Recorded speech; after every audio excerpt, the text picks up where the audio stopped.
Þú ert að hlusta á sportþáttinn mánudagskvöld á Suðurland FM. Já, sportþátturinn með ykkur hérna á þessu mánudagskvöldi og já, við erum komin yfir í torfærinu sem margir eru búin að bíða spenntir eftir. Og já, fyrsti viðmælendur minn í því, það er Kári Rafn Þorbergsson sem var mótastjóri á Sindra torfærinu Hellu. Komdu bless á sællöfðingi. Sæll, vertu. Herru, þakka þér fyrir frábæra skemmtun helgina. Já, það varum bara velkomið. Já. Ekki hægt annað. Nei, hvernig þegar maður að halda svona mót eins stórt og þetta er hérna á Hellu, já, og halda utan keppnishald og allt sé tíma og já, svona margir mættir. Þetta er það ekki heljarinn að vinna? Þetta er náttúrulega að vinna allt árið. Já. Í alls konar undirbúningi og svo náttúrulega bara mánuðurinn fyrir, hann var það að eiga þolinmóð og vinnuveitanda. Já. Það er bara svo leiðis. Já, þannig að þú hefur oft þurft að skreppa svona aðeins frá. Já, það er nokkur símtölin og fara svona þegar nálgast er keppni þá fara þau vel yfir 150 á dag. Þannig að þú ert orðið reynslu mikill í símónum? Já, og eins og ég segi, ég ger þetta alls ekki einn, maður getur það ekki. Það er fínt að vera með torfæruklúbb og heila björgunarsveit með sér. Þannig að við vorum 80 starfsmenn á keppninni. Mátti varla vera minna. Nei, og mótið sjálft það gekk bara vel fyrir sig? Já, svona heilt yfir, bara allir mjög ánægðir og bæði keppendur og áhorfendur og allir fengu vel fyrir peninginn og gríðarlega mikil skemmtun. Þannig að það hefur verið alveg veisla en já, kannski ef maður fer í gegnum þetta þá voru þið með 12 brautir eða ekki? Við vorum með 12 brautir, keppum 6 á laugardeginum og 6 á sunnudeginu. Já, og hvor dagurinn var erfiðari fyrir keppendur? Þeir fóru frekar létt í gegnum laugardegin, sem allavega léttara, það er svona, kannski með vilja gert líka að vera ekki með eins kvikindislegar brautir á laugardeginu, svo við myndum að enda sunnudegin. Já. En það voru langt flestir sem að komust allar breytunar. Og svo hafi nú verið einhver andökunættur hjá 2-3 liðum. Já, skiptum mótora og skiptingar og hásingar og ég veit ekki hvað og hvað. Þetta var náttúrulega, já, alveg ótrúlegt hvernig þessi keppendur fara því að eyða heilu nætunar bara í að koma bílnum í lag fyrir næsta keppnisdag. Já, það er eins og segir, það er eiginlega hreint ótrúlegt.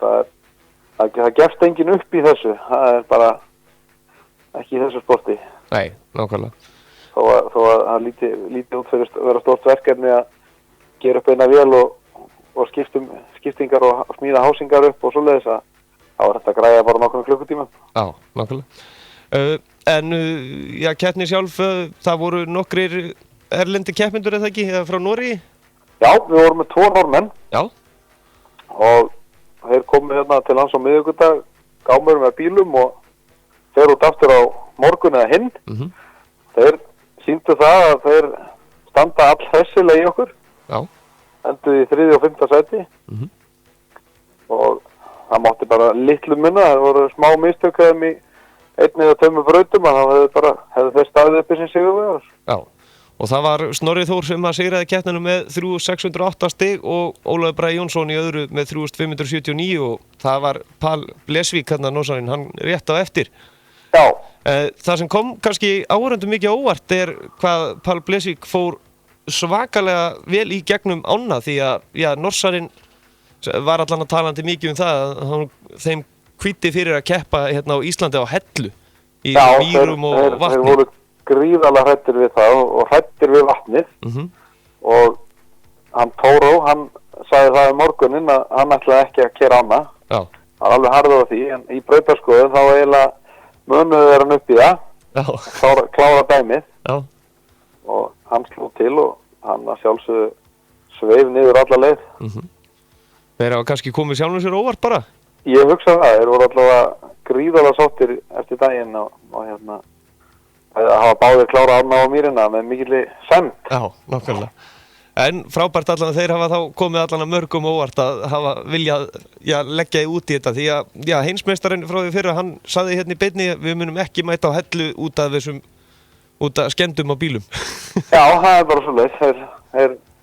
Hann vildi meina það. Hann kom bara, tók myndir og hann ásamt fleirum en þeim leist ekki á þetta. Nei. Vildi ekki taka þátt í svona en þetta náttúrulega gríðarlega bara, ef þú veist með alvöru bíla þá þetta ekkert mál. Já, ætlaði þessi... En við sáum það fóru helmingu keppanda núna sem að kláraði brautina og flautu hana á alla leið. Það sé ekki nokkri núna þarna úti sem að klóra sig aðeins ég hefði kannski átt að taka þátt. Ég hugsa það nú að þegar þeir koma með sögur að helginni heim til Noregs núna, þeir eru nú að fara heim á morgun og þegar þeir koma með alla sögurnar hvernig þetta var og þá hugsa þeir hljóta þeir að hugsa sinn gang. Já. Ég vona því. En í götubílaflokki, það var mikil skemmtun þar líka, þeir voru 4 keppindur þar eða ekki? Jú, það var 4 keppindur og þeir sýndu gríðarlega, við varum náttúrulega með sjálfsögum einn nýjan keppanda, kvenkins. Já. Og Kata sýndi gríðarlega mikla takta með að vera í fyrstu keppni og raun og veru á bíl sem að hún hafði ekki keyrt marga metra áður. Nei. Var það Hölk-bíllinn, Freyr? Það var Hölk. Já, það var alveg, menn voru fljótir að margir krakkar hérna sem byrjuðu strax og við ætlum að halda með Hölk. Já, ég er ekki hissa á því. Nei, nákvæmlega. Og hún heldur sér 3. sæti, verður segja. Já. Eðvald Orri sem var í 4., hann lenti það ekki í smá vandræðum á laugardeginum? Jú. Nei, í morgunin ásakið, í gær? Já, á sunnudeginum. Hann fór full gist í tímabrautinni og enda stakst og endaði á topnum og það voru það mikla skemmtir á veltibúrinu og hann var ekki hleypt í næstu braut. Þannig að þetta getur allt skeð. Hann ætlaði svo sannarlega ekki að tapa fyrir Ívari, maður sá það. Já, nákvæmlega. En Ívar stóð þarna sem afburða sigurvegari í götubíla? Já, hann var alveg yfirburða sigurvegari og bara vel að því komin, þetta frábær akstur hjá hann, gegnum alla brautirnar.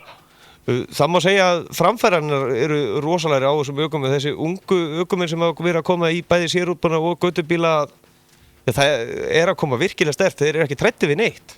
Nei, það sést alveg að það eru fleiri að fara að blanda sér í topparáttuna núna í sumar, maður sér það. Mikið líka bara breyting á bílum og menn eru farin að koma með fullt alvöru dóti sem að á eftir að sanna sig í sumar, ég er alveg klára því. Já, nákvæmlega. En það var náttúrulega ekki svo alltaf veitt velum fyrir tilþrif, var eitthvað sem fekk það? Herðu, í sérútbúnarflokknum var það hann Alexander Már. Hann sýndi gríðarlega flotta takta þegar hann sveið fram af gilbrúninni í tímabraut og nánast keyrði á veltibúrinu og náði að redda sér. Já. Það var það sem að dómurunum þeir sem dæmdu til tilþrifaverðlaunina, þeir voru allir sammála um það að þetta væri það sem að svona stæði upp úr. Já. Þetta er keppnina og svo var það Ívar Guðmundsson í götubílaflokknum þegar að eftir eins og ég sagði gríðarlega flott tilþrif í öllum brautum. Nákvæmlega. Og já, þið hafi verið væntanlega sáttið með hversu margir mættu? Já, ég held að getum ekki verið annað. Við vorum alltaf bara með frábært veður og allar aðstæður eins og best var á kosið og ég held að hafi verið bara milli 2500 og 3000 manns á svæðinu báða dagana. Við teljum með starfsfólk og keppendur og börn og það sem borguðu sig inn og ég held að við getum ekki verið sáttið við það, annað sáttið með það. Við þurfum bara nokkur þúsund í viðbót, þá erum við búin að toppa landsleiki fótbolta. Það er markmiðið. Já, nákvæmlega. Torfæran, hún er að aukast mikil í vinsældum og það sést nú bara öllum þessum vídeóum sem eru rúlandi yfir allt á YouTube og myndum. Já, ég held að við getum alveg sammála það. Það er bara, maður sér núna ár frá ári þetta vex og það er margir að koma líka núna sem að bara eldra fólk líka sem að fylgist með torfærinu hérna fyrir 10 árum og fyrr. Það er að koma svolítið aftur og hafa svona, hefur meira á þessu. Já. Það er gaman að sjá það. Kári, svona áður við slepp þér, þú væntanlega fylgst vel með torfærunni í gegnum tíðina, áttið þú þér einhvern uppáhald svona bíl sem torfæra áhuga maður á sínum tíma? Já, ég held ég sé alveg eins og allir aðrir sem að fylgdust eitthvað með þessu, þeir áttu sjálfsögðu sínu uppáhald, svo ég held að Gísli G. á Kókumölkinni hafi verið, hann var svona á mínu tíma sá allra besti og ég var mikill átáðandi. Já, þannig að það hefur verið aðal kappið þinn. Já, ég á margar eftirlíkingar smíðaðar í hjá mamma og pappa og á enn. Já, og kemurðu með það einhvern tímann á brautina? Ég er svo sjaldan í áhorfastæðunum að ég hafi tíma til að draga með mér en allir erfingjarnir mínir erfið þetta ekki. Já, nákvæmlega. Og mæti. Já. Kári Rafn Þorbjörnsson, þakka kærlega fyrir að gefa okkur tíma og bestu kveðjur til allra þá sem að unnu að þessari keppni. Þetta var ótrúlega skemmtun alveg frá uppað til enda. Ekki spurning. Bestu þakkir. Við sjáum það næstu torfæru 11. júní. Já, komin staðsetning? Ekki hirta ennþá, en það stutt í hana, skilst mér. Já, nákvæmlega, stórglæsilegt. Bestu þakkir. Takk. Já, Kári Rafn Þorbjörnsson, mótastjóri Sindra torfærunnar á Hellu, sem var helgina 2500 mann sem voru mætt þarna og það voru 26 keppendur sem tóku þátt og þetta var stórkostlegasta skemmtun og þið getið að sjálfsögðu kíkt á Facebook og þar grúpa sem heitir Torfæru áhuga menn og þar verið að hreinja inn myndir og myndbönd þar inn. En við ætlum að halda okkur áfram í torfæruna næsta korterið og við ætlum að heyra núna eftir smástund í eitthvað keppendum.